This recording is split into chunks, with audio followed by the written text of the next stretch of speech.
Agenda. Couple of things with using technology and agenda. Technology is not a very good place to be using a lot when you're doing an agenda. Nothing beats a paper agenda.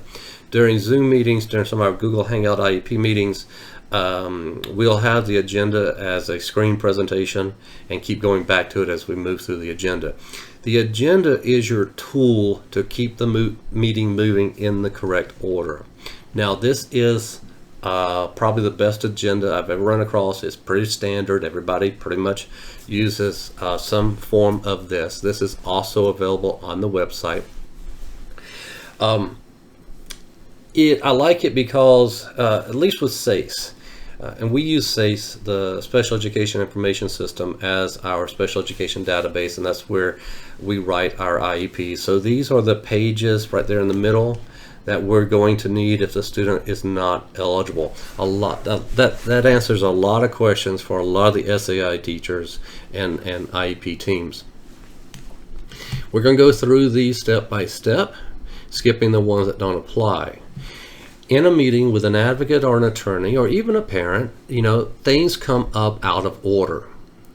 And you've got a couple options. If you've got an attorney trying to derail the IEP process, or you've got an advocate trying to make sure that we need about 2 or 3 or 4 IEP meetings because they're getting paid $150 an hour, and I don't know of an advocate that actually does that, but it is necessary sometimes to keep everybody on task and to redirect everybody to the agenda. So how do you do that when something comes up that is important but not to be discussed yet on the agenda? You use a parking lot.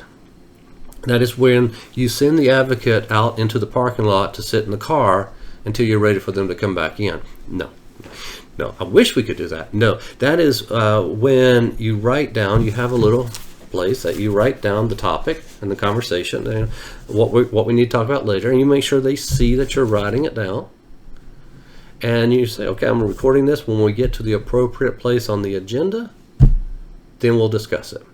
And they see you write it down, and I'll be honest with you, a lot of times the stuff in the parking lot never gets discussed because the meeting, if you follow this agenda, the IEP comes together so nicely as a team decision that this is addressed in other ways throughout the meeting. Sometimes it is. Sometimes you do go back to the parking lot, but it's a great way to make the advocate or the attorney or the parent feel heard. You've written it down, you've acknowledged their contribution, but you've kept everybody on track.